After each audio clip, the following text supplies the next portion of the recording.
اللہ کا بلاوا کیا ہے؟ رب کا قرآن ہے۔ نبی کا بلاوا کیا ہے؟ نبی کا فرمان ہے، نبی کی حدیث ہے، نبی کی سنت ہے۔ جب اللہ کا حکم آ جائے، رسول اللہ کا حکم آ جائے، فرمان آ جائے، فوراً ماننا ہے، تسلیم کرنا ہے، جواب دینا ہے، دیر نہیں کرنی۔ کیا کر دی؟ دیر کر دی ہے۔ اللہ اکبر، ذرا برابر بھی دیر نہیں کرنی ہے، فوراً عمل کرنا ہے، فوراً ماننا ہے، تسلیم کرنا ہے، دیر نہیں کرنی۔ تو نے دیر کیوں کر دی ہے؟ حالانکہ نماز اللہ کا حق ہے اور بلاوا نبی کا تھا۔ آپ سمجھ سکتے ہیں کہ یہ حدیث تھی، اور نماز اللہ کی تھی، حدیث نبی صلی اللہ علیہ وسلم کی تھی، لیکن نبی صلی اللہ علیہ وسلم نے بتلایا کہ ایسی نماز وہ فرض نہیں تھی۔ فرض کیونکہ فرض ہوتی تو نبی صلی اللہ علیہ وسلم بھی نماز کی حالت میں ہوتے ہیں، اور نماز کی حالت میں تو کسی کو بلایا جا سکتا ہی نہیں ہے۔ جو بلا رہے ہیں نبی صلی اللہ علیہ وسلم، تو نبی صلی اللہ علیہ وسلم نماز نہیں پڑھ رہے تھے، اور وہ صحابی نفلی نماز پڑھ رہا تھا، وہ نماز نفلی، اور ادھر بلاوا آ جائے جناب محمد الرسول اللہ صلی اللہ علیہ وسلم کا، تو پھر تم نے کیا کرنا ہے؟ بلاوا رسول اللہ کا ماننا ہے صلی اللہ۔ استجیبوا للہ وللرسول اذا دعاکم۔ فاعوذ باللہ السمیع العلیم من الشیطان الرجیم من ہمزہ ونفخہ ونفثہ۔ بسم اللہ الرحمن الرحیم۔ وَمَا أَرْسَلْنَا مِن رَّسُولٍ إِلَّا لِيُطَاعَ بِإِذْنِ اللَّهِ۔ ہر قسم کی حمد و ثنا، تسبیح و تعریف، تنزیہ و تقدیس، عظمت اور بڑائی، جلالت اور کبریائی، مدح اور ثنا صرف اور صرف اللہ رب العالمین کے لیے، ذات کے لیے خاص ہے، جو احکم الحاکمین، مالک الملک، اس ساری کائنات کو اکیلا بنانے والا، اس کا نظام چلانے والا، ساری مخلوق کو اکیلا ہی پیدا کرنے والا، سب کا روزی رسان، حاجت روا، مشکل کشا اور عالم الغیب ہے۔ پھر انگنت لاتعداد، بے حد و حساب، بے شمار، بے انتہا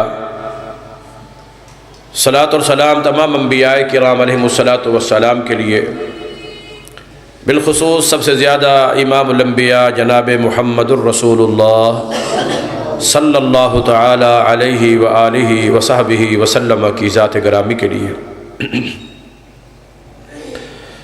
اس مختصر حمد و ثنا اور صلاۃ اور سلام کے بعد وہ کلمہ توحید جو کوئی بھی غیر مسلم شخص جب اس کو دل کی تصدیق کے ساتھ اقرار کرتے ہوئے پڑھتا اور مانتا ہے، لا الہ الا اللہ محمد الرسول اللہ،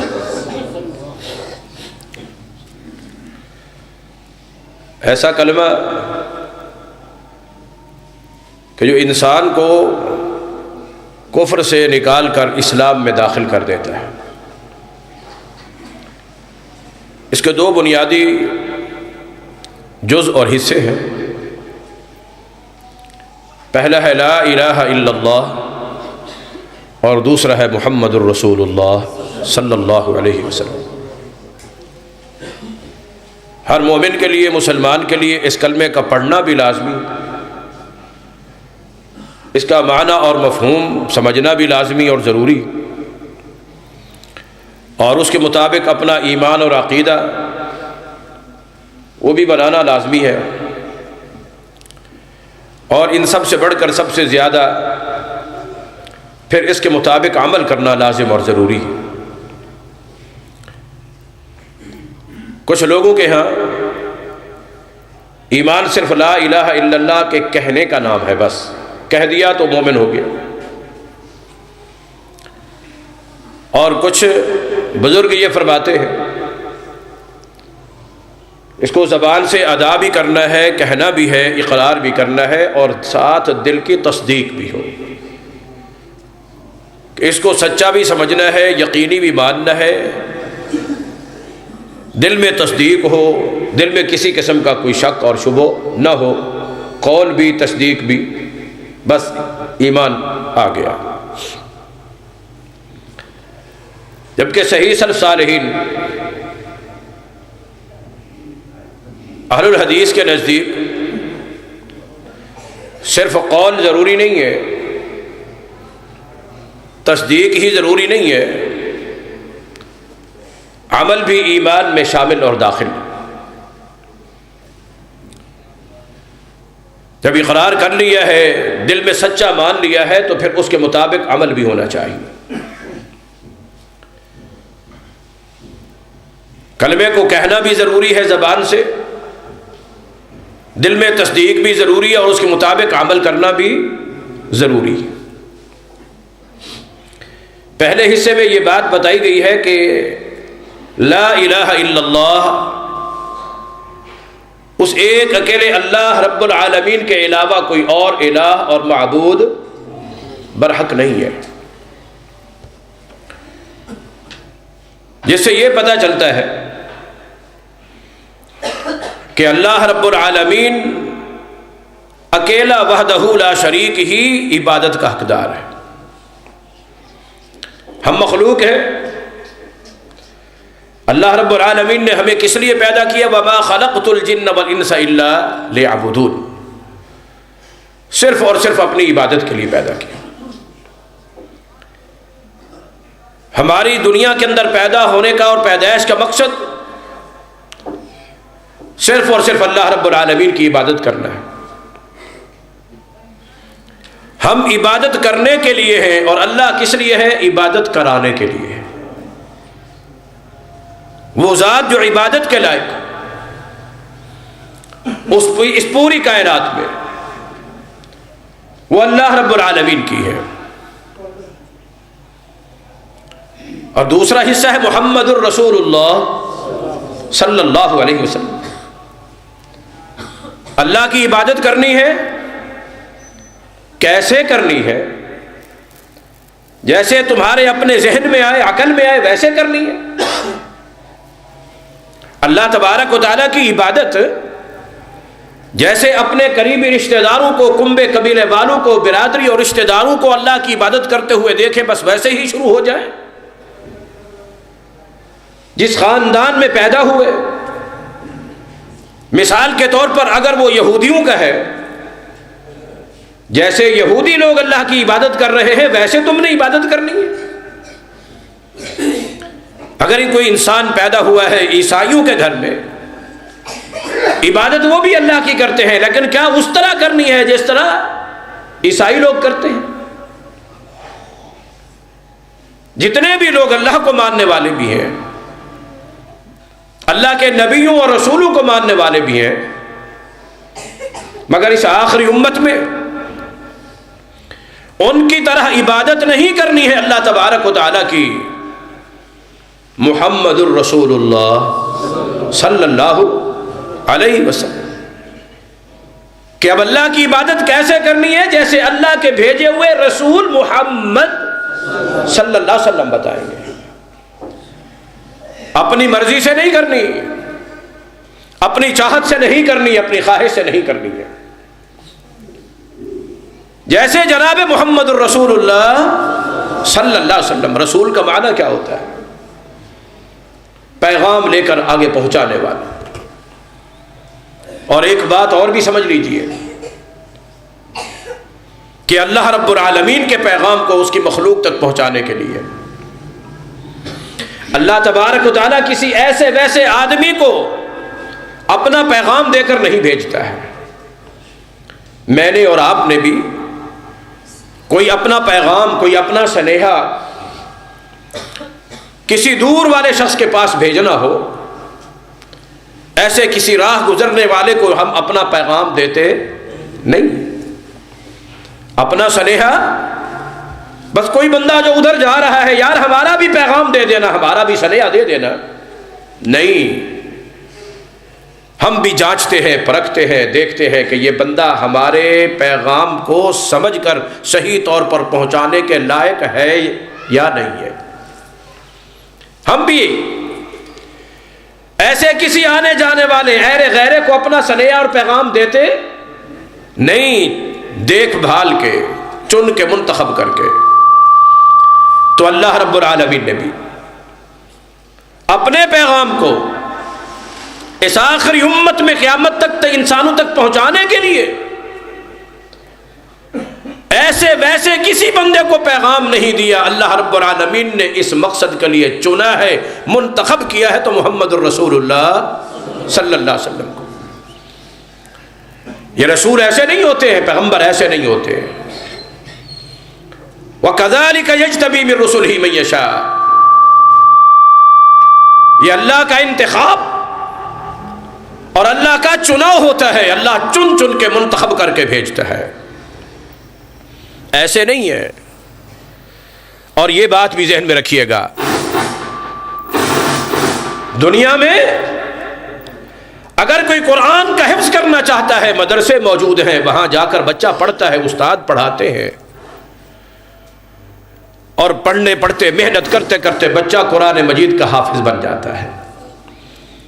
عالم بننا ہو، مدرسے موجود ہیں، جامعات موجود ہیں، اس کا ایک نصاب ہے، ایک کورس ہے، ایک سلیبس ہے، اس کو پڑھا جاتا ہے، پڑھایا جاتا ہے، اور استادوں سے بندہ سیکھتا ہے، سیکھ سیکھ کے، پڑھ پڑھ کے، اپنی محنت اور کوشش سے اس تعلیم کو پاس کر کے، مکمل کر کے عالم بن جاتا ہے۔ ایک کورس ہے، ایک ڈگری ہے۔ دنیاوی اعتبار سے کسی نے ڈاکٹر بننا ہے، میڈیکل کالج موجود ہیں، وہ شروع سے لے کر FSC تک پڑھنے کے بعد میڈیکل کالج میں داخل ہوتا ہے، وہاں وہ MBBS کا کورس پڑھتا ہے، 4-5 سال لگاتا ہے، اور اس پڑھنے کے بعد بڑے ڈاکٹروں سے سیکھنے کے بعد وہ ڈاکٹر بن جاتا ہے۔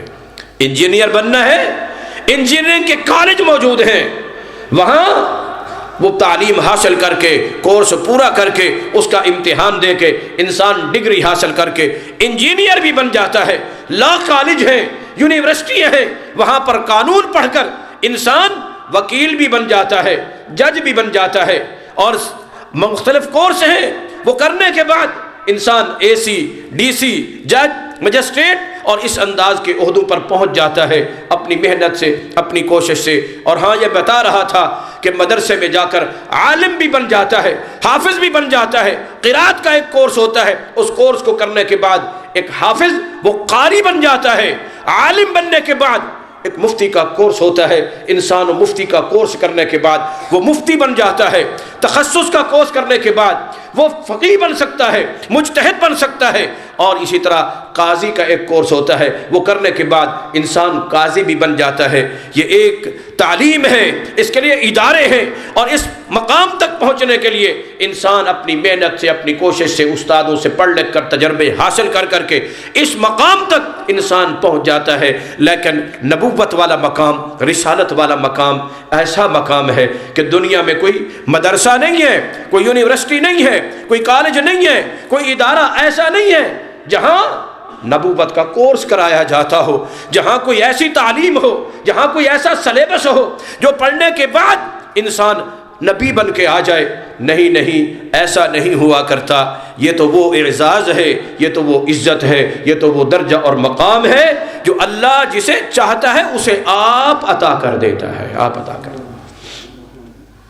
اپنی مرضی سے، اپنی محنت سے، اپنی کوشش سے، اپنے تجربے سے، استادوں کے علم سے، کسی کورس کا پڑھائی کر کے، امتحان دینے کے بعد ڈگری حاصل کر کے کوئی نبی بن سکتا نہیں۔ اور اپنی مرضی سے کوئی بننا بھی چاہے، جب تک رب نبی نہ بنائے تو وہ نبی بن سکتا نہیں ہے۔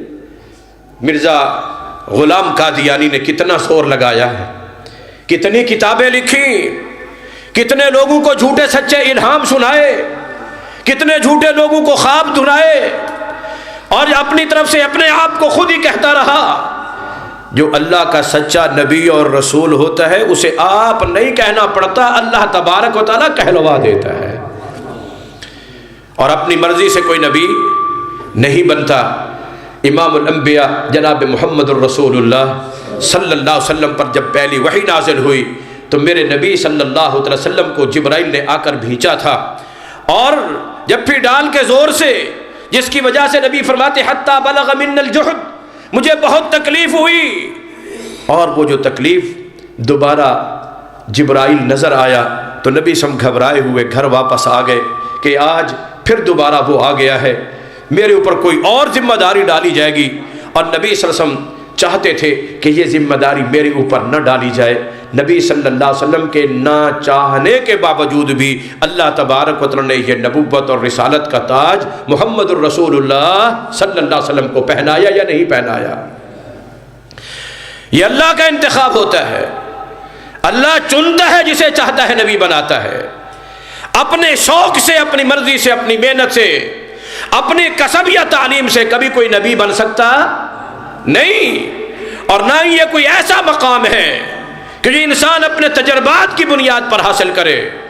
والذی ارسل رسولہ بالہدی، یہ تو وہ مقام ہے اللہ جسے عطا کرتا ہے وہی رسول بن کے آتا ہے۔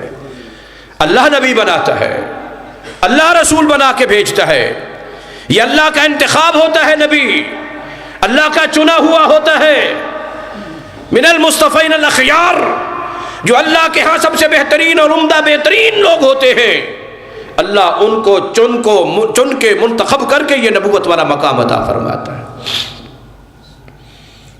اللہ رب العالمین صرف اور صرف اپنی عبادت کے لیے ہے، اور بندے صرف اور صرف رب کی عبادت کرنے کے لیے ہے۔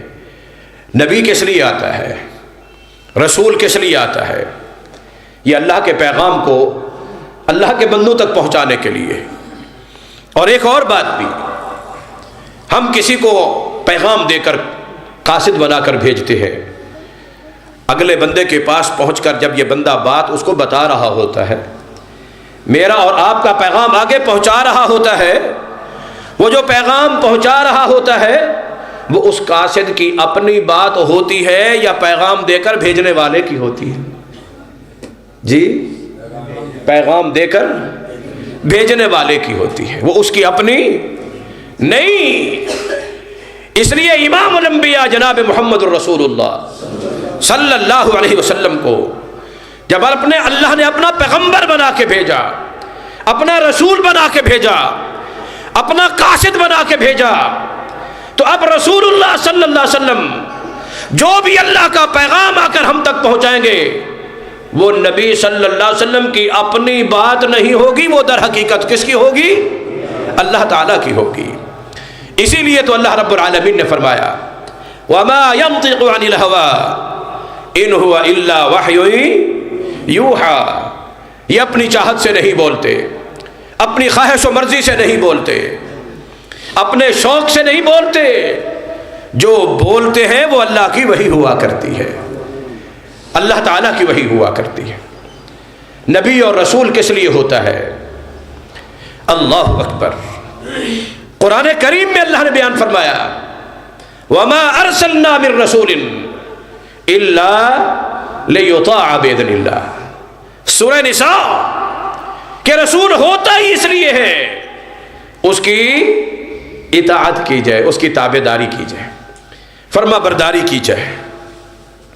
یہ تو ہے نبی کا مقام، نبی کی حیثیت، رسول اور پیغمبر کی حیثیت کہ لیطاع باذن اللہ، اس کی اطاعت کی جائے، تابعداری کی جائے۔ یہ ہے نبی کا مقام، یہ ہے رسول کا پیغام۔ امتیوں کا مقام کیا ہے؟ امتیوں کی حیثیت کیا ہے؟ نبی کا مقام یہ ہے کہ اس کی اطاعت کی جائے، اور امتی کا مقام کیا ہے کہ وہ نبی کی کیا کرے؟ اطاعت کرے، تابعداری کرے، فرما برداری کرے۔ امام الانبیاء جناب محمد الرسول اللہ صلی اللہ علیہ وسلم، مومن کا کیا کام ہے؟ فرمایا کہ مثل المؤمن کالابل المنکل، مومن کی مثال اس طرح ہوتی ہے جس طرح کہ ایک اونٹ ہو اور اس اونٹ کے ناک میں نکیل ڈلی ہوئی ہے، نکیل ڈلی ہوئی ہے۔ ایک اونٹ وہ ہوتا ہے، آپ دیکھیں کبھی جنگلوں میں، باہر آبادیوں میں، کھلے دیہاتوں میں جہاں کثرت سے اونٹ پائے جاتے ہیں، کچھ اونٹ ایسے ہوتے ہیں جن کے ناک میں نکیل نہیں ہوتی، انہیں کہا جاتا ہے شتر بے مہار، ان کی کوئی مہار نہیں ہے، کوئی لگام نہیں ہے، جدھر مرضی آتی ہے منہ اٹھا کے چل پڑتے ہیں۔ اور عام طور پر ایسے جو اونٹ ہوتے ہیں وہ بے وار سے ہوتے ہیں، بے مال کے ہوتے ہیں، ان کا کوئی مالک ہی نہیں ہوتا، اور بڑے سرکش قسم کے بھی ہوتے ہیں۔ اللہ اکبر۔ اور جن کے ناک میں نکیل ڈلی ہو، پتہ چلتا ہے کہ اس کا کوئی سائیں ہے، اس کا کوئی مالک ہے، یہ آزاد بے وارثہ نہیں، اس کا کوئی سنبھالنے والا ہے۔ اور وہ کون ہوتا ہے؟ جس کے ہاتھ میں اس کی مہار ہوتی ہے، جس کے ہاتھ میں اس کی رسی ہوتی ہے، جس کے ہاتھ میں اس کی مہار ہوتی ہے، لگام ہوتی ہے، وہی اس کا مالک سمجھا جاتا ہے۔ اور ایسا جو اونٹ ہوتا ہے، جب نکیل ڈلی ہوئی ہے، مہار ڈلی ہوئی ہے، رسی ڈالی گئی ہے اس کے نکیل کے ناک کے اندر، تو اس کو اپنی منمانی اور مرضی کرنے کی اجازت نہیں ہوتی ہے، اپنی مرضی اور منمانی کرنے کی اجازت نہیں ہوتی ہے، اور نہ ہی وہ کبھی منہ اٹھا کر ادھر ادھر بھاگے گا۔ اللہ اکبر۔ مومن کی مثال بھی اسی طرح ہے کہ جس نے لا الہ الا اللہ محمد الرسول اللہ پڑھ لیا، اب اس کے ناک میں نکیل ڈل گئی ہے کلمہ توحید اور رسالت کی، اب اس کے گلے میں رسی آ گئی ہے اللہ مالک کی، جس نے اسے پیدا کیا، اور وہ رسی اللہ تبارک و تعالی نے تھما دی ہے محمد الرسول اللہ کے ہاتھ میں صلی اللہ علیہ وسلم۔ اللہ اکبر۔ رسول اللہ کے ہاتھ میں تھما دی اللہ نے رسی۔ اب رسی والا اونٹ ہوتا ہے نا، وہ نہ اپنی مرضی سے کچھ کھا سکتا ہے، نہ اپنی مرضی سے کچھ پی سکتا ہے، نہ کہیں آ سکتا ہے، نہ کہیں جا سکتا ہے۔ مالک کھلائے گا تو وہ کھائے گا، مالک پلائے گا تو وہ پیے گا، مالک جہاں پکڑ کے لے جائے گا بٹھائے گا تو بیٹھے گا، جہاں کھڑا کرے گا کھڑا ہو جائے گا، جہاں بوجھ لا دے گا، وزن لا دے گا تو وہ چپ کر کے وزن اٹھا کے چل پڑے گا۔ فرمایا مومن کی مثال بھی اسی طرح ہے۔ ایک بات تو یہ کتنی عظمت والی ہے کہ وہ رسی اور وہ لگام اللہ کی توحید کی، نبی سم کی نبوت اور رسالت کی، اور اللہ تبارک و تعالی خالق اور مالک ہے، اور وہ رسی اللہ نے تھما دی ہے جناب محمد الرسول اللہ صلی اللہ علیہ وسلم کے ہاتھ میں۔ اب رسول اللہ جو کھلائیں وہی کھانا ہے، جو پلائیں وہی پینا ہے، جہاں کھڑا کرے وہاں کھڑا ہونا ہے، اور جہاں بٹھائیں وہاں بیٹھنا ہے۔ اور اس کی مثال یہ نماز والی مثال ہے، اس کی مثال بولو نماز والی مثال ہے۔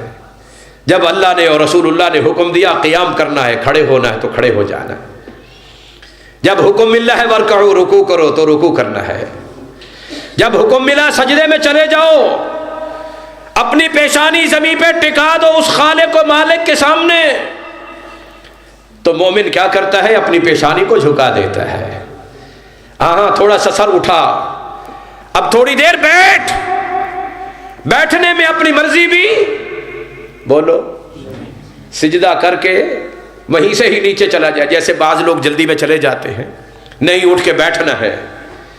اللہ اکبر۔ اور یہاں رسول اٹھائے کھڑا کرے وہاں کھڑا ہونا، یہ عبادت، جہاں جھکائے وہاں جھکنا عبادت، جہاں ٹکائے ماتھا ٹکانے کی حکم دے، اجازت دے، سجدہ کرنا ہے تو یہ بھی عبادت، جہاں اٹھا کے بٹھا دے تو وہ بیٹھنا بھی کیا ہے؟ عام حالات میں بندہ اپنی مرضی سے کہیں کھڑا ہو جائے، اس کا اپنی مرضی سے کھڑا ہونا عبادت بولو۔ کبھی کبھی بندے کو کوڑا بھی ہونا پڑ جاتا ہے، تھوڑا سا کوئی چیز اٹھانی ہے یا تھوڑا سا کوئی ورزش کرتے ہوئے اپنے آپ کو ڈاکٹر نے کہا یا تھوڑا سا جھکا بھی کریں، وہ جھکنا عبادت نہیں ہے۔ اور جب اللہ کے حکم سے نبی کے طریقے پر بولو، اللہ کے حکم سے نبی کے طریقے پر اگر کھڑے ہوں گے تو وہ کھڑا ہونا بھی عبادت، اگر جھکیں گے تو جھکنا بھی عبادت، سجدہ کریں گے تو بھی عبادت، بیٹھنا بھی کیا ہوگا؟ عبادت۔ اور اسی طرح زندگی کا ہر کام جب ہم اللہ کے حکم سے نبی کے طریقے پر کریں گے نا، وہ سارے کے سارے کام اللہ ہمارے عبادت بنا دے گا، عبادت بنا دے گا۔ کھانا پینا یہ میری اور آپ کی ضرورت ہے، حاجت ہے، اور کھانے پینے کے بعد پیٹ میں ہاضمہ ہوتا ہے، قضاء حاجت کی انسان کو ضرورت پڑتی ہے۔ یہ اللہ نے ایک نظام بنایا، یہ میری اور آپ کی حاجت ہے، ضرورت ہے، مجبوری ہے، اس کے بغیر گزارا نہیں۔ لیکن ذرا سوچئے، یہ میرا اور آپ کا عام سا کام ہے جس کا تعلق دنیا کی زندگی کے ساتھ، لیکن اگر انسان کھانا کھاتے ہوئے یہی سوچ لے کہ میں کھانا بسم اللہ پڑھ کے کھاؤں اور دائیں ہاتھ سے کھاؤں اور اپنے آگے سے کھاؤں اور رزق حلال کھاؤں، حرام نہ کھاؤں، تو یہ کھانا بھی اللہ تبارک و تعالیٰ پھر بندے کا اپنا کام نہیں رہنے دیتا۔ جب نبی کی سنت اور طریقے کو انسان مد نظر رکھتا ہے، اللہ اس کھانے کو بھی عبادت بنا دیتا ہے۔ پانی پینا بھی عبادت، انسان بائیں ہاتھ سے گلاس پکڑ کے ایک ہی گھٹ میں سارے کا سارا پی جائے، ہڑپ کر جائے، انسان کی ضرورت پوری ہو جائے گی، پیاس اتر جائے گی۔ لیکن یہ سوچے یہ ہے تو میری ذاتی ضرورت، لیکن اس میں اللہ اور اس کے رسول کے احکام کو مد نظر رکھ لوں۔ دائیں ہاتھ میں برتن پکڑتا ہے، خیال کرتا ہے کہ ٹوٹی ہوئی جگہ تو نہیں ہے، نبی نے منع کیا ہے، دیکھ بھال کے، اور پھر پیتا ہے بسم اللہ پڑھ کے، پیتے ہوئے 3 سانس لیتا ہے، ہر سانس پہ الحمدللہ اور پھر بسم اللہ، اور پھر پینے کے بعد الحمدللہ۔ پیاس اس کی بھی دور ہو گئی، پیاس اس کی بھی دور ہو گئی، مگر جب اس نے اللہ اور اس کے رسول کے ان احکام کو، چھوٹی سی ان تعلیمات کو مد نظر رکھا، تو اللہ تبارک و تعالیٰ نے اس کے پانی پینے کو بھی عبادت بنا دیا۔ میری اور آپ کی ذمہ داری، اللہ رب العالمین نے قرآن میں بھی حکم دیا ہے، اپنے اہل و عیال کو تم نے کھلانا ہے، پلانا ہے، اپنی بیویوں کو بھی تم نے کھلانا ہے، گھر والوں کو، بیوی بچوں کو کھلانا پلانا، یہ میرا اور آپ کا ایک ایسا فریضہ اور ذمہ داری ہے جو ہم نے ادا کرنی ہے۔ مگر یہ بچوں کو کیا کھانا ہے، کیا پلانا ہے، کیا نہیں کھلانا، کیا نہیں پلانا، دنیاوی اعتبار سے جب انسان یہی سوچ لے کہ میں نے حلال کھلانا ہے، حرام نہیں کھلانا، تو اللہ اپنے بندے کے اس رزق کو جو اپنی اولاد کو اور اپنی بیوی کو کھلا رہا ہوتا ہے، اللہ اس رزق کو بھی عبادت بنا دیتا ہے۔ وہ رزق بھی عبادت اور اس پر بھی اجر۔ حدیث سنی ہوگی آپ نے، امام الانبیاء جناب محمد الرسول اللہ صلی اللہ علیہ وسلم نے فرمایا، اذا وضع الرجل لقمۃ فی فم زوجتها، جب انسان کھانا کھاتے ہوئے ایک لقمہ کھانے کا، روٹی کا سالن کے ساتھ لگا کے اپنی بیوی کے منہ میں رکھ دیتا ہے، اپنی بیوی کے منہ میں رکھتا ہے، تو اس پر بھی اللہ تعالیٰ اس کو اجر عطا کر دیتا ہے، اللہ اس پر اجر عطا کرتا ہے۔ اللہ اکبر، کہ ہم اپنی بیوی کو، اپنی بچیوں کو نبی کی سنت سمجھ کر، مگر آج کل تو کم چودھریوں والا ہے نا، اس چارپائی پہ بھی اس بیچاری کو بیٹھنا نصیب نہیں ہوتا جس پہ چودھری صاحب بیٹھے ہیں، گھر کا سربراہ ہے۔ اللہ اکبر، مگر نبی صلی اللہ علیہ وسلم کس انداز میں اپنی بیویوں کے ساتھ، اپنے گھر والیوں کے ساتھ معاملات کیے، وہ معاملات جو رسول اللہ نے اپنی بیویوں کے ساتھ کیے، گھر کو بسانے کے لیے، خوش رکھنے کے لیے، آباد رکھنے کے لیے، گھر کو جنت بنانے کے لیے، اگر ہم ان تمام چیزوں کو نبی کی سنت سمجھ کر اپنے گھر کے اندر اپنے بیوی بچوں کے اوپر ان چیزوں کو بھی اپنا لیں، حالانکہ ہمارا دنیا کا فائدہ ہے، ہمارا گھر سکون کا گھر بن جائے گا، امن والا گھر ہوگا، فرما برداری والا گھر ہوگا، سکون و رحمت بھی ہوگی، مگر اس ایک ایک عمل پر اللہ تبارک و تعالی ہمیں اجر عطا فرمائے گا۔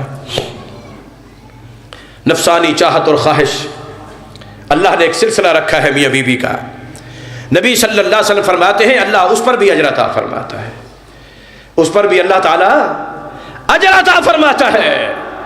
صحابی نے پوچھا ایقضی شہوتہ وہو یوجب علیہ، اللہ کے رسول وہ تو اپنی چاہت پوری کر رہا ہے، اپنی خواہش پر پوری کر رہا ہے، اپنی جنسی ضرورت کو پوری کر رہا ہے، اس کا اجر؟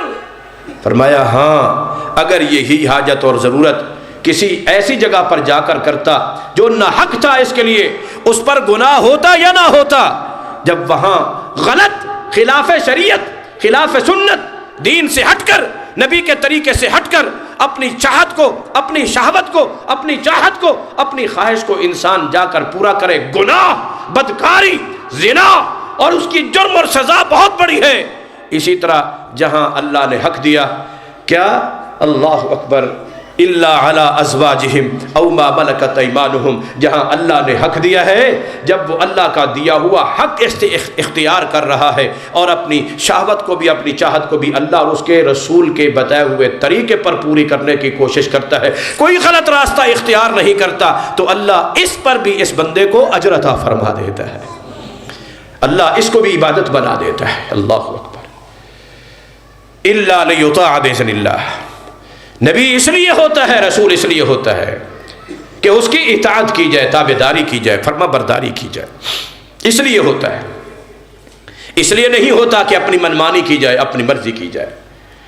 مومن کے بارے میں بتا رہا تھا، رسول اللہ نے فرمایا کہ نکیل ڈلا ہوا اونٹ ہوتا ہے یہ، اسے اپنی منمانی اور مرضی کرنے کی اجازت رب نے قرآن میں فرما دیا ہے، ما کان لمؤمن ولا مؤمنۃ اذا قضى اللہ ورسولہ امرا ان یکون لهم الخیار، کہ جب اللہ کا حکم آ جائے، نبی کا فیصلہ آ جائے، کسی مومن مرد کو، کسی مومن عورت کو اپنی منمانی کرنے کی اجازت، اپنی مرضی کرنے کی اجازت، ما کان لهم الخیار، مومن تو اپنی مرضی کس کو دے چکا ہے؟ اللہ کو دے چکا ہے، مومن کا حق نہیں ہے اپنی مرضی کرے، اس مومن پہ چلے گی تو رب کی مرضی چلے گی، نبی کی سنت چلے گی، اپنی منمانی اور مرضی نہیں۔ مومن کا کام کیا ہوتا ہے؟ انما کان قول المؤمنین اذا دعوا الی اللہ، اللہ اکبر، جب انہیں اللہ کی طرف بلایا جاتا ہے، رسول کی طرف بلایا جاتا ہے، مومن جب اس کو حکم ملتا ہے اللہ کا اور اس کے رسول کا، مومن کا کام کیا ہے؟ مومن یہ کہتا ہے سمعنا وَأَطَعْنَا، ہم نے سن بھی لیا اور ہم نے، یہ نہیں ہے سن لیا ہے مانیں گے بعد میں، سمعنا وَنُطِيعُ نہیں ہے کہ سن لیا اور مانیں گے پھریں گے بعد میں، نہیں، اطعنا، اطاعت کر دی، سننے کی دیر ہوتی ہے مگر ماننے اور عمل کرنے میں دیر نہیں ہوتی ہے۔ اللہ اکبر۔ ابو سعید المعلی نبی اکرم صلی اللہ علیہ وسلم کے ایک صحابی، صحیح بخاری میں حدیث کہتے ہیں، کنت اصلی فدعانی رسول اللہ صلی اللہ علیہ وسلم، میں نماز پڑھ رہا تھا، نماز پڑھتے ہوئے نبی صلی اللہ علیہ وسلم نے مجھے بلایا، چونکہ میں نماز پڑھ رہا تھا، میں نماز پڑھتا رہا، فلما انصرفت، جب میں نے نماز سے سلام پھیرا، فارغ ہوا نماز سے، نماز مکمل کر لی، میں نبی صلی اللہ علیہ وسلم کی خدمت پہ آ گیا اور آ کر کہنے لگا لبا یا رسول اللہ، اللہ کے رسول میں حاضر ہوں، آپ نے مجھے کیوں بلایا تھا؟ کنت دعوتنی، اب میں آ گیا ہوں، آپ نے مجھے بلایا تھا۔ نبی اکرم صلی اللہ علیہ وسلم نے کیا فرمایا؟ فرمایا کہ لم لم تأتنی اذ دعوتک، پہلے تو مجھے یہ بتا، جب میں نے تمہیں بلایا تھا تم اس وقت فوراً کیوں نہیں آئے ہو؟ فوراً کیوں نہیں آئے ہو؟ دیر کیوں کر دی؟ تاخیر کیوں کر دی؟ کہا کنت اصلی، یہ میں نماز پڑھ رہا تھا، تو نبی اکرم صلی اللہ علیہ وسلم فرماتے ہیں اما تقرأ القرآن، کیا تم نے قرآن نہیں پڑھا کہ یا ایھا الذین آمنوا استجیبوا للہ وللرسول اذا دعاکم لما یحییکم، ایمان والو جب بھی تمہیں اللہ کا بلاوا آئے، رسول اللہ کا بلاوا آئے، فوراً جواب دینا ہے۔ اللہ کا بلاوا کیا ہے؟ رب کا قرآن ہے، اور نبی کا بلاوا کیا ہے؟ نبی کا فرمان ہے، نبی کی حدیث ہے، نبی کی سنت ہے۔ جب اللہ کا حکم آ جائے، رسول اللہ کا حکم آ جائے، فرمان آ جائے، فوراً ماننا ہے، تسلیم کرنا ہے، جواب دینا ہے، دیر نہیں کرنی۔ تم نے کیا کر دی؟ دیر کر دی ہے۔ اللہ اکبر، ذرا برابر بھی دیر نہیں کرنی ہے، فوراً عمل کرنا ہے، فوراً ماننا ہے، تسلیم کرنا ہے، دیر نہیں کرنی۔ تو نے دیر کیوں کر دی ہے؟ حالانکہ نماز اللہ کا حق ہے اور بلاوا نبی کا تھا. آپ سمجھ سکتے ہیں کہ یہ حدیث تھی اور نماز اللہ کی تھی, حدیث نبی صلی اللہ علیہ وسلم کی تھی, لیکن نبی صلی اللہ علیہ وسلم نے بتلایا کہ ایسی نماز وہ فرض نہیں تھی. فرض کیونکہ فرض ہوتی تو نبی صلی اللہ علیہ وسلم بھی نماز کی حالت میں ہوتے نا, اور نماز کی حالت میں تو کسی کو بلایا جا سکتا ہی نہیں ہے. جو بلا رہے ہیں نبی صلی اللہ علیہ وسلم, تو نبی صلی اللہ علیہ وسلم نماز نہیں پڑھ رہے تھے اور وہ صحابی نفلی نماز پڑھ رہا تھا, وہ نماز نفلی, اور ادھر بلاوا آ جائے جناب محمد الرسول اللہ صلی اللہ علیہ وسلم کا, تو پھر تم نے کیا کرنا ہے؟ بلاوا رسول اللہ کا ماننا ہے صلی اللہ. استجیبوا للہ وللرسول اذا دعاکم, جب بھی اللہ کا حکم آئے, فرمان آئے, فوراً جواب دینا ہے. اللہ اکبر. دوستو ساتھیو, آج مجھے اور آپ کو کوئی دنیا دار بلائے, ہم دیکھیں گے اس کا رتبہ کتنا بڑا ہے, مقام کتنا بڑا ہے, حیثیت اس کی کیا ہے. یہ ایک چودھری بلاتا ہے پنڈ کا, یار چودھری ہے, جانا پائے گا, مجبوری ہے. فوراً دوڑتے ہوئے اس کے ڈیرے پہ پہنچتے ہیں, بلاوا آ جاتا ہے, پیغام آ جاتا ہے ایس ایچ او کا تھانے سے, یار تھانے دار ہے, جانا پڑے. 2-4 بندے اور بھی ساتھ لگا کر وہاں فوراً پہنچیں گے, یار دیر نہ ہو جائے, پتہ کام پٹھا ہی نہ پہ جائے. فوراً پہنچتے ہیں, دیر نہیں کرتے, بلاوا آ جائے اے سی کی طرف سے, ڈی سی کی طرف سے, بلاوا ہو ایم این اے کا, ایم پی اے کا, بلاوا ہو پارٹی لیڈر کا, پارٹی جی, جہاں پہنچنے کا وہ کہتا ہے. پہنچنے والے پہنچتے ہیں یا نہیں پہنچتے؟ بولو. اتنے بجے تک پہنچ جانا, سب پہنچتے ہیں. اور یارو کہ اللہ کی عظمت اور اللہ کا مقام اور نبی اکرم صلی اللہ علیہ وسلم کی شان اور رتبہ, مرتبہ اور مقام ان دنیا داروں سے بھی کم ہے. یہ بلاوے رہتے جائیں, اللہ بلاتا رہ جائے, ہم ٹس سے مس نہیں ہوتے.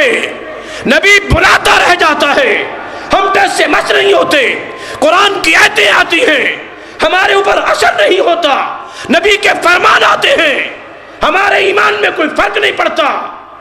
عمریں گزر گئی ہیں, عمریں, جمعے پڑھتے پڑھتے, جلسے سنتے سنتے, وعظ سنتے سنتے, علماء کی محفلوں میں بیٹھتے بیٹھتے جوانی آئی, بڑھاپے میں پہنچ چکے ہیں. کیا کبھی کسی عالم نے, بزرگ نے قرآن کی آیتیں اور نبی کی حدیثیں نہیں سنائی؟ جی, جوان ہونے والے بچپن سے لے کر بڑھاپے آ چکے ہیں, بڑھاپے میں پہنچ چکے ہیں, مگر داڑھی ویسے ہی چٹ, برادری کے رسم و رواج پورے, دنیا داری بھی پوری. حالانکہ اس عالم اور بزرگ نے اپنی زندگی کا پورا حق ادا کیا ہوتا ہے, مگر کیا ہے, ہم ٹس سے مس نہیں ہوتے. ایک ہی بلاوا آ جائے, ایک ہی بلاوا کسی دنیا دار وڈیرے کا, میں برادری پہنچنے کے لیے, ٹبروک سمیت پہنچنے کے لیے تیار ہوتے ہیں. اور یارو وما قدر اللہ حق قدر, ہم نے کیا قدر پہچانی ہے رب کی. رب کی طرف سے بلاوا آتا ہے, حی علی الصلاۃ حی علی الفلاح. یہ کس کا بلاوا ہے؟ بولو. S H O, M N A کا, کمشنر کا, صدر, وزیر اعظم, وزیر اعلیٰ یا پارٹی لیڈر کا بلاوا ہے؟ ان کے ایک لیٹر پہ, ایک بلاوے پہ, ایک میسج پہ, ایک پیغام پہ, ایک واٹس ایپ پر ہم بھاگے دوڑے چلے جاتے ہیں کہ دیر نہ ہو جائے. یارو یہ ہم نے رب کو کیا مقام دیا ہوا ہے, کیا حیثیت دی ہوئی ہے. ایک مسجد سے بھی صدا آ رہی ہے, حی علی الصلاۃ حی علی الفلاح, دوسری سے آتی ہے, تیسری سے. اور جاؤ رب کا کہنا مانتے ہوئے کسی ایک میں تو چلے جاؤ, مومن کہلاتے ہو, مسلمان کہلاتے ہو. رب کا بلاوا ایسا ویسا ہے, نبی بلاتے رہ جائیں. اللہ اکبر. والرسول یدعوکم, اللہ اکبر. ایک منظر بیان کیا ہے اللہ نے ایک جنگ کا, جب دشمن نے حملہ کیا نا, تو جو خالص اور مخلص صحابہ تھے وہ نبی کے ساتھ ڈٹے رہے ہیں، جو نبی کے ساتھ ڈٹے رہے، اور جو اوپر سے کلمہ پڑھا ہوا تھا نا، دل سے اندر سے منافق تھے، جب ادھر دشمن سے حملہ ہوا تو پیٹھ پھیر کر بھاگ کھڑے ہوئے۔ والرسول یدعوکم، نبی بلا بھی رہے تھے پھر بھی مڑ کے واپس نہیں دیکھا، یہ منافق کی نشانی ہے۔ رب کا بلاوا ہے، نبی کا بلاوا ہے۔ فمن اظلم ممن ذکر بآیات ربنا، بآیات ربی، جنہیں رب کی عبادت کے ساتھ آیتوں کے ساتھ نصیحت کی جائے، ممن ذکر بآیات ربہ، رب کی آیتیں پڑھ پڑھ کر سنائی جائیں، ثم اعرض عنہا، پھر وہ ان آیتوں پر عمل نہ کرے، کنارہ کشی کرے، پہلو تہی کرے، فذکر ان نفعت الذکریٰ سیذکر من یخشی، جو اللہ سے ڈرنے والے ہیں جب نصیحت والا پیغام آتا ہے اللہ اور اس کے رسول کی طرف سے تو وہ مانتے ہیں۔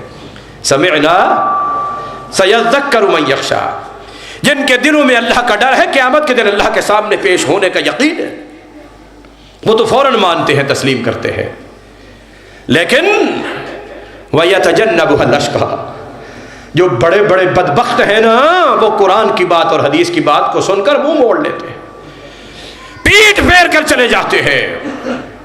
اعرض عنہا، اعراض کرتے ہیں۔ فمن اظلم، اس سے بڑا ظالم کون ہے، بدبخت کون ہے؟ الذی یصلی النار الکبریٰ، پھر ایسا بڑا بدبخت، اس کے لیے جہنم کی بھی سب سے بڑی آگ ہے، سب سے بڑی آگ۔ الا لیطاع باذن اللہ، نبی کس لیے، رسول کس لیے ہوتا ہے، اس کی اطاعت کی جائے، اور اطاعت کرنی ہے تو فوراً۔ دیر کیوں کر دی، تاخیر کیوں کر دی؟ دیر نہیں کرنی چاہیے، فوراً ماننا چاہیے، عمل کرنا چاہیے۔ ادھر نبی اکرم صلی اللہ علیہ وسلم مدینہ کے قریب جنگ کا ایک محاذ ہے، کچھ لوگ مدینہ کی آبادی میں ہے، اب دشمن کے ساتھ جنگ کی تیاری شروع ہو رہی ہے۔ ایک صحابی کو نبی سے بھیجتے ہیں، جاؤ مدینہ کی گلیوں میں اعلان کر دو، جو بھی لڑائی کے قابل نوجوان ہے اس کو مدینہ میں رہنے کی اجازت نہیں، میدان میں پہنچو۔ یہ اعلان کرنے والا جاتا ہے مدینہ کی گلیوں میں اعلان کرتا ہے۔ نبی اکرم صلی اللہ علیہ وسلم کا ایک صحابی ہے، ایک رات پہلے شادی ہوئی ہے، اور صبح کی نماز کے بعد، سورج کے نکلنے کے بعد، اور نبی اکرم صلی اللہ علیہ وسلم جب دشمن سے لڑنا ہوتا تھا نا، یہ وقت اول کا، اور کوئی کام بھی کرنا ہوتا تھا تو اول وقت۔ ہماری بدقسمتی یہ ہے کہ دن کا جو اول حصہ ہے ہم اس میں سوئے رہتے ہیں، جو خیر و برکت والا وقت ہوتا ہے، جو اللہ کی فتح اور نصرت والا وقت ہوتا ہے، صبح کے ٹائم میں اللہ اکبر، بلانے والا آتا ہے، بلایا، میدان میں پہنچے، سب پہنچ گئے، جنگ ہوئی، اللہ تعالیٰ نے مسلمانوں کو فتح عطا کر دی، مگر مسلمانوں میں سے کچھ صحابہ شہید بھی ہو گئے۔ نبی صلی اللہ علیہ وسلم دوسرے صحابہ کو حکم دیتے ہیں کہ ان شہداء کو جو شہید ہو گئے ہیں ان کے کفن دفن کا انتظام کرو، کفن دفن کا انتظام، قبریں بناؤ دفن کرنے کے لیے۔ قبریں کھودی جا رہی ہیں، نبی صلی اللہ علیہ وسلم بھی بیٹھے ہوئے، ایک خاتون آتی ہے مدینہ سے، مدینہ قریب تھا، کوئی دور نہیں تھا، آتی ہے، آ کر رسول اللہ سے کہتی ہے، اللہ کے رسول مجھے آپ سے ایک کام، لک بی حاجت یا رسول اللہ، ایک معاملہ ہے، ایک مسئلہ ہے۔ فرمایا بتاؤ کیا بات ہے، کیا کہنا چاہتی ہو؟ کہتی ہے کہ بات ایسی ہے جو سب کے سامنے نہیں کہہ سکتی، الگ ہو کے سن لیجئے۔ نبی صلی اللہ علیہ وسلم الگ ہو کر گئے، پوچھا کہ اب بتاؤ۔ وہ بتاتی ہے کہ جب آپ کی طرف سے بلانے والا آیا، انا زوجۃ حنظلہ، میں آپ کے اس جنگ میں شہید ہونے والے صحابی حنظلہ کی بیوی ہوں، میں اس کی بیوی ہوں۔ جب بلانے والا آیا، کان میں آواز پہنچی، فوراً ہی اٹھ کر چل پڑے، دیر نہیں کی، تاخیر نہیں کی۔ روایات میں آتا ہے بیوی نے بھی روکنا چاہا، کہا کہ نہیں، اب بلاوا آ گیا ہے جناب محمد الرسول اللہ صلی اللہ علیہ وسلم، اب نہیں روک سکتا۔ مگر عجیب بات یہ ہے کہ بیوی کیا بتاتی ہے، کہتی ہے کہ مجھے مسئلہ معلوم ہے، آپ شہیدوں کو غسل نہیں دیا کرتے، باقی جتنے بھی شہید ہوئے ہیں نا، آپ ان کو غسل دیں یا نہ دیں، مگر میرے خامد حنظلہ کو غسل ضرور دے دینا۔ شہیدوں کو غسل نہیں دیا جاتا ہے، حالانکہ عام حالات میں جسم سے خون نکلے، دم مسفوح بہنے والا خون کیا ہوتا ہے؟ نجس اور ناپاک ہوتا ہے، مگر اللہ کی راہ میں شہادت کے وقت جو خون نکلتا ہے نا، یہ خون ایسا مقدس اور پاکیزہ ہوتا ہے کہ اللہ اس کے ذریعے اس شہید کے زندگی کے سارے گناہوں کو معاف فرما دیتا ہے۔ یغفر لہ من اول قطرۃ دم لہ، ابھی اس کے جسم سے خون کا پہلا قطرہ نکلتا ہے، اللہ زندگی کے سارے گناہ معاف فرما دیتا ہے۔ یہ تو پاکیزہ خون ہے، یہ نجس خون۔ اور ملا لوگوں نے کہا کہ خون کے نکلنے سے نماز ٹوٹ جاتی ہے۔ عمر ابن خطاب رضی اللہ تعالیٰ صبح کی نماز پڑھا رہے تھے، ایک بدبخت مجوسی نے پیٹ میں خنجر مارا، حضرت عمر رضی اللہ عنہ کی آنتڑیاں باہر آ گئیں، پیچھے ہٹ گئے۔ عبد الرحمن ابن عوف کھڑے ہوئے تھے، آگے بڑھے، نماز مکمل کی۔ حضرت عمر رضی اللہ عنہ نے وہ بیٹھ کر نماز پوری کی، زخموں کے باوجود بھی۔ آج میرے اور آپ کے سر میں درد ہو، ہم مسجد میں نہیں آتے ہیں، نماز پڑھنے کے لیے نہیں آتے، تھوڑی سی تکلیف ہو جائے ہم نماز کے لیے نہیں آتے۔ عمر مصلی پہ زخمی ہوئے ہیں، پیٹ سے آنتڑیاں نکل گئیں، معدہ باہر آ گیا، اور اسی وجہ سے شہادت اللہ نے عطا کر دی، مگر نماز کو چھوڑا، نماز کو، اللہ اکبر، نماز کو نہیں چھوڑا ہے، نماز کو پڑھا ہے، پوری کی نماز وہ حضرت عمر رضی اللہ عنہ نے، حالانکہ خون بھی بہہ رہا تھا، معدہ بھی زخمی تھا، آنتڑیاں بھی زخمی تھی۔ وہ حضرت عمر رضی اللہ عنہ کا وضو ٹوٹا، بولو ہاں، ملا حضرات کہہ دیتے ہیں کہ خون سے نکلنے سے مومن اور مسلمان جب اللہ کی راہ میں نکلتا ہے اور اس کا خون بہتا ہے، یہ خون ناپاک نہیں ہے۔ امام احمد بن حنبل رحمۃ اللہ علیہ کو کوڑے مارے جاتے، کوڑے مارنے سے کپڑے لہولہان ہو جاتے۔ ایک دن جلاد کوڑے مار رہا ہے، مارتے مارتے تھک ہار گیا، اتنے بھی عصر کی نماز کا وقت ہوا، اور امام صاحب نماز پڑھنا شروع کر دیتے ہیں۔ نماز پڑھ کے فارغ ہوئے تو ایک ملا کہتا ہے، امام صاحب خون کے بہنے سے تو وضو بھی ٹوٹ جاتا ہے، نماز نہیں ہوتی۔ امام احمد بن حنبل فرماتے ہیں جو حضرت عمر کی ہو گئی تھی تو میری بھی ہو جائے گی۔ اللہ اکبر، یہ شہید کا خون ہے، شہید کا۔ اللہ زندگی کے سارے گناہوں کو معاف فرما دیتا ہے۔ وہ کہتی ہے آپ غسل دیں، باقی شہیدوں کو یا نہ دیں، اس کو غسل ضرور دے دینا۔ نبی اکرم صلی اللہ، کیوں؟ اس لیے کہ جب اس کے کان میں آواز پہنچی تھی، ابھی اس نے نہانا تھا، انتظار کر رہے تھے کہ میں غسل کروں، لیکن جب کان میں آواز پہنچی تو غسل نہیں کیا، پہلے ہی آپ کی خدمت پہ آ گئے ہیں بغیر غسل کے۔ اللہ اکبر۔ نبی صلی اللہ علیہ وسلم فرماتے ہیں انی تعجبت یا زوجۃ حنظلہ، اے حنظلہ کی بیوی، میں بھی تعجب کر رہا تھا کہ آخر کیا بات ہے۔ ان الملائکۃ تغسلہ من الجنہ، اللہ کے ملائکہ اور فرشتے جنت سے آ کر اس کو غسل دے رہے تھے۔ مسند احمد بن حنبل کی حدیث، شیخ البانی نے حسن کہا ہے، نبی فرماتے ہیں رأیت علی عرش الفضۃ بین السماء والارض، زمین و آسمان کے درمیان چاندی کے تخت پہ میں نے اپنی ان آنکھوں سے دیکھا جنت سے فرشتے غسل دے رہے ہیں۔ جامع ترمذی کی امام ترمذی نے حسن حدیث کہا ہے کہ صحابہ بیان کرتے ہیں رأینا اثر الماء قطر الماء علی الارض، ہم نے اپنی آنکھوں سے آسمان سے اس پانی کے قطرے گرتے ہوئے آپ خود دیکھے تھے۔ اللہ اکبر۔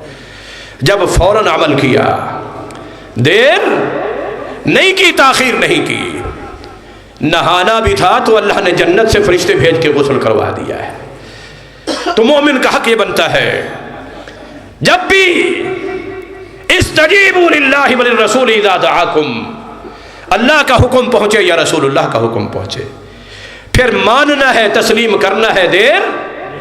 حضرت انس رضی اللہ عنہ بیان کرتے ہیں شراب ابھی حرام نہیں ہوئی تھی، میں انصاریوں کی ایک حویلی میں بیٹھا، بڑے بڑے اور لوگ بھی موجود تھے، میں سب سے عمر میں چھوٹا تھا، کنت اصغر القوم وکنت ساقیہم، میں سب سے چھوٹا تھا، مٹکوں سے شراب بھر بھر کے ان کو پلا رہا تھا اور وہ پی رہے ہیں، مگر اسی دوران گلی میں سے ایک آواز آتی ہے، وہی شراب پینے والے مجھے کہتے ہیں انس دیکھو تو صحیح، لگتا ہے کہ یہ رسول اللہ کا کوئی پیغام لے کے آنے والا ہے۔ اللہ اکبر، مجھے اور آپ کو ہوش و حواس میں رسول اللہ کے فرمان کا احساس نہیں ہے، مگر ان کو شراب پیتے نشے کی حالت میں بھی انتظار ہوتا تھا کہ شاید اللہ کا کوئی حکم آ جائے، نبی کا کوئی فرمان آ جائے۔ ذہنی طور پر، دلی طور پر اس انتظار میں ہوا کرتے تھے۔ انس جاؤ، انس کہتے ہیں میں گیا، سنا میں نے اعلان کرنے والا اعلان کر رہا ہے، بعثنی النبی صلی اللہ علیہ وسلم ان انادی، مجھے نبی صلی اللہ علیہ وسلم نے بھیجا ہے، حکم دیا کہ جاؤ جا کر منادی کر دو، اعلان کر دو، ان اللہ قد حرم الخمر، اللہ تعالیٰ نے شراب کو حرام کر دیا ہے۔ حضرت انس آتے ہیں، آ کر نبی صلی اللہ علیہ وسلم کا یہ فرمان بتاتے ہیں ان کو اور بیان کرتے ہیں، فتباسکوا، میرا آ کر ان کو سنانے کی دیر تھی، مگر پھر کسی نے دوبارہ پیالہ اور جام بھی اپنے منہ اور ہونٹ سے لگایا نہیں ہے، جس منہ کے قریب لے کے بیٹھا تھا وہیں سے پیچھے، اور جو بھرنے لگا تھا وہ بھی بھرنے سے رک گیا۔ یہ تھے صحابہ اکرام رضوان اللہ علیہ مجمعین۔ نبی اسم کا فرمان ملا تو ماننے میں دیر نہیں کی، عمل کرنے میں تاخیر نہیں کی۔ اللہ اکبر۔ امام الانبیاء جناب محمد الرسول اللہ، مختصر کر رہا ہوں وقت۔ اللہ اکبر۔ قبلہ جب تبدیل ہو گیا، پہلے بیت المقدس تھا، قبلہ تبدیل ہوا، ابھی پہلا دن ہے، کچھ لوگوں کو پتہ چل گیا، کچھ لوگوں کو پتہ۔ اللہ اکبر۔ قبیلہ عمرو بن سلمہ، وہاں سے ایک شخص آتا ہے، کہتا ہے میں عصر کی نماز نبی صلی اللہ علیہ وسلم کے پڑھ ساتھ نکلا، جب میں اس قبیلے کے قریب سے پہنچا دیکھا تو وہ مسجد میں کھڑے نماز پڑھ رہے تھے عصر کی، اور عصر کی نماز پڑھ رہے تھے، ان کے رخ بیت المقدس کی طرف تھے۔ اب یہ نبی صلی اللہ علیہ وسلم کے ساتھ نماز عصر کی پڑھ چکے تھے، واپس جاتے ہوئے ان کو دیکھا، مسجد سے باہر کھڑے ہو کر ان کو کہتے ہیں انی صلیت مع رسول اللہ صلی اللہ علیہ وسلم صلاۃ العصر، یہی عصر کی نماز میں ابھی نبی صلی اللہ علیہ وسلم کے ساتھ پڑھ کے آ رہا ہوں، ابھی نبی صلی اللہ علیہ وسلم کے ساتھ پڑھ کے۔ صلی مستقبل الکعبہ، نبی صلی اللہ علیہ وسلم نے بیت اللہ کی طرف منہ کر کے نماز پڑھائی ہے، بیت اللہ کی طرف منہ کر کے نماز پڑھائی۔ وہ نماز پڑھنے والے نماز پڑھ رہے ہیں، وہ ہم رکوع کی حالت میں، 2 رکعتیں ہو چکی، دوسری رکعت کا رکوع ہے۔ جب اس نے اتنا بتایا کہ میں نے نبی صلی اللہ علیہ وسلم کے ساتھ نماز پڑھی تو عصر کی، نبی صلی اللہ علیہ وسلم نے بیت اللہ کی طرف منہ کر کے نماز پڑھائی۔ ان لوگوں نے کیا کیا جی؟ کیا کیا؟ وہ نماز پڑھتے رہے، انہوں نے وہ نماز اپنی پوری کی، اسی طرح مکمل کی، بیت المقدس کو منہ کر کے رخ کر کے اپنی نماز کو پورا کیا نہیں۔ صحیح بخاری ہے، فَتَوَجَّهُوا نَحْوَ الْكَعْبَةِ وَهُمْ رُكُوعٌ، اسی رکوع کی حالت میں ہی بیت المقدس سے اپنے منہ پھیر کر بیت اللہ کی طرف کر لیجئے، ذرا برابر بھی دیر نہیں کی، تاخیر۔ یہ نبی صلی اللہ علیہ وسلم کا قول پہنچا ہے، فعل پہنچا ہے، عمل پہنچا ہے نبی صلی اللہ علیہ وسلم کا، وہ قول کی بات تھی۔ جب اللہ کے پیغمبر کا قول آ جاتا یا رسول اللہ کا فرمان آ جاتا یا اللہ کا حکم آ جاتا تھا۔ صحیح بخاری کتاب العلم میں صحابہ بیان کرتے ہیں کہ تم الوحی و تم العمل، ادھر آیت مکمل ہوتی تھی، ہم اس کے اوپر عمل بھی مکمل کر چکے ہوتے تھے، یہ نہیں کہ ابھی بڑی لمبی زندگی پڑی ہے۔ ان اللہ یحول بین المرء وقلبی، انسان سوچتا ہے جی آیت کا پتہ چل گیا ہے، حدیث آ گئی ہے، چلو ہن جس نے ٹائم ملے گا پھر عمل کر لیں گے، نہیں، فوراً عمل کرنا ہے، فوراً ماننا ہے، تسلیم کرنا ہے۔ نبی اکرم صلی اللہ علیہ وسلم نے عشاء کی نماز پڑھائی ایک دن، اور عمومی طور پر نبی صلی اللہ علیہ وسلم 1/3 رات تک عشاء کی نماز، آپ جانتے ہیں کہ عشاء کی نماز کو مؤخر کر کے پڑھنا افضل، اور آج کے اس وقت نماز کے بعد کچھ دین کی باتیں ہو رہی تھیں، اسی دوران جبرائیل آ گئے ہیں قرآن کی کچھ آیتیں لے کر نبی صلی اللہ علیہ وسلم کو سنائی، اور نبی صلی اللہ علیہ وسلم اس وقت جتنے صحابہ موجود تھے، انصار، ان کو اور مہاجرین، سب کو سنا دی۔ اور آیتیں خاص اگرچہ نبی صلی اللہ علیہ وسلم کے ساتھ تھی، مگر ایک حکم اس میں عام سب مومنوں کے لیے بھی تھا۔ یا ایھا النبی قل لازواجک وبناتک ونساء المؤمنین، اے نبی صلی اللہ علیہ وسلم آپ اپنی بیٹیوں کو، آپ اپنی بیٹیوں کو، بیٹی نہیں ایک نہیں ہے، بیٹیوں کو اور اپنی بیویوں کو، ونساء المؤمنین تمام مومنوں کی عورتوں کو یہ کہہ دیجئے کہ یدنین علیہن من جلابیبہن، اپنے اوپر اوڑھنیاں اوڑھ کے باہر نکلا کریں، تو پردہ کر کے نکلا کریں۔ آج کے بعد ایسے بے پرد ہو کر باہر نکلنے کی اجازت نہیں ہے۔ رات کا ایک حصہ گزر چکا ہے، محفل مجلس برخاست ہوتی ہے، جتنے صحابہ بیٹھے ہوئے تھے گھروں میں واپس گئے، واپس جا کر یہ قرآن کی آیتیں فوراً اسی وقت اپنی بیویوں کو، اپنی بیٹیوں کو، اپنی بہنوں کو جگا کے سنا دی۔ آیت سنانے کی دیر تھی۔ اللہ اکبر، اللہ اکبر۔ فجعلنا یخیطنا، انہوں نے اٹھ کر چادریں ڈھونڈی، کپڑے ڈھونڈے، بڑی چادریں نہیں ملی، بڑے کپڑے نہیں ملے، چھوٹے چھوٹے ٹکڑے، چھوٹی چھوٹی چادریں آپس میں رات کی تاریکی میں اندھیرے میں بیٹھ کر سینا شروع کر دیا۔ حالانکہ رات کو ابھی نکل کر کہیں جانا ہی نہیں تھا، کہ جب پتہ ہے کہ نکل کر جانا ہے، اللہ کے حکم آ چکا، رسول اللہ کا فرمان آ چکا، اب رات کی تاریکی میں بیٹھ کر چادریں بنائیں، چادروں کو سیا، اور پھر جب صبح کی نماز پڑھنے کے لیے آئیں، سیدہ عائشہ فرماتی ہیں کہ کوئی ایک عورت بھی ایسی نہیں تھی جو جس نے اپنے اوپر پردے والی چادر نہ لی ہوئی ہو۔ رات کی تاریکی میں حکم آتا ہے، دن کے اجالے سے پہلے وہ عمل کر کے دکھلا دیتے ہیں۔ اللہ رب العالمین نے ہم سے بھی یہی مطالبہ کیا ہے۔ اللہ نے مقام بتایا ہے، نبی کا مقام کیا ہے؟ لیطاع بإذن اللہ، بس اس کی اطاعت کرنی ہے، عبادت رب کی کرنی ہے، اطاعت محمد الرسول اللہ کی کرنی ہے۔ امتی کا کام کیا ہے؟ سمعنا واطعنا، ماننا ہے، تسلیم کرنا ہے، اپنی منمانی نہیں کرنی، اپنی مرضی نہیں کرنی۔ لا تقدموا بین یدی اللہ ورسولہ، مخالفت تو ایک طرف رہ گئی، نافرمانی تو ایک طرف رہی۔ من یشاقق الرسول من بعد ما تبین له الہدی ویتبع غیر سبیل المؤمنین نولہ ما تولی ونصلہ جہنم فلیحذر الذین یخالفون عن امرہ۔ ڈرو ڈرو، خیال کرنا میرے نبی کے حکم کی، فرمان کی نافرمانی اور خلاف ورزی نہیں کرنی، کہ کہیں اللہ کا عذاب نہ آ جائے، کسی فتنے میں مبتلا نہ ہو جاؤ۔ آج مختلف عذابوں کا شکار ہم کیوں ہیں؟ مختلف فتنوں کے اندر ہم کیوں گھرے ہوئے ہیں؟ اس لیے میرے بھائیوں، ہمیں نبی اکرم صلی اللہ علیہ وسلم کی عظمت اور شان اور مقام کو سمجھ کر اس کے مطابق نبی صلی اللہ علیہ وسلم کی اطاعت، تابعداری اور پیروی کرتے ہوئے اپنی اس زندگی کو بسر کریں، گزاریں۔ جب اس انداز میں نبی صلی اللہ علیہ وسلم کے حکم کی اطاعت، تابعداری اور پیروی کرتے ہوئے جب جائیں گے تو قیامت کے دن من یطع اللہ والرسول فاولئک مع الذین انعم اللہ علیہم من النبیین والصدیقین والشہداء، پھر اللہ تبارک و تعالی محمد الرسول اللہ صلی اللہ علیہ وسلم کا اور دیگر انبیاء کا ساتھ بھی نصیب جنت میں فرما دے گا۔ وآخر دعوانا الحمدللہ۔